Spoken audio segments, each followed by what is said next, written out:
Tonight, tough talk. Sports officials say jail athletes who don't cooperate with drug investigations.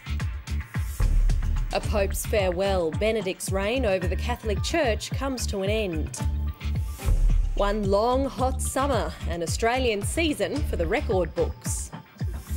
And John Simpson, a Gallipoli hero but not heroic enough for a Victoria Cross.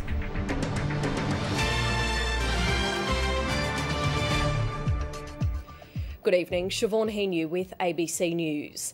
Jail those who don't cooperate. That was the advice of the Australian Olympic Committee boss to a Senate hearing today. Australia's anti-doping agency is demanding beefed up powers to catch drug cheats, revealing that nearly half the athletes it tries to question refuse to cooperate. But there are concerns over whether compelling testimony is a breach of human rights. Nick Dole reports. The major football codes are preparing for a fresh start and they're vowing to make it a clean one too.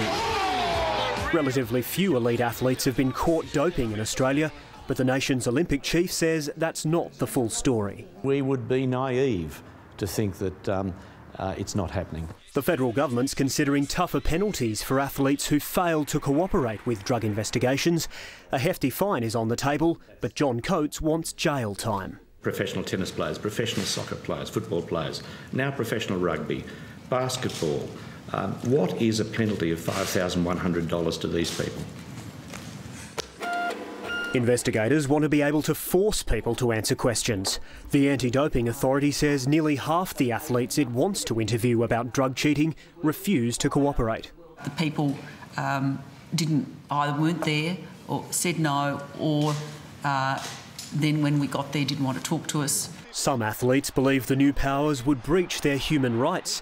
Olympic rower Kim Crow says an ASADA investigation wouldn't trouble her. You go and do an interview, you tell what you know. You're a clean athlete, you've got nothing to hide. A few weeks ago, the government announced it had evidence of widespread doping in Australian sport. Authorities refused to name names. That infuriated athletes, but the Crime Commission denies it's dragged their reputations through the mud. What the Commission's done and ASADA has done is actually enhanced their reputation, not sullied it. Australian athletes, I think, were hung, drawn and quartered, vilified. Where is the evidence that this is endemic across Australian sport? I think in 12 months' time when we look back, you'll be able to make your statement. A hint of more drama to come. Nick Dole, ABC News.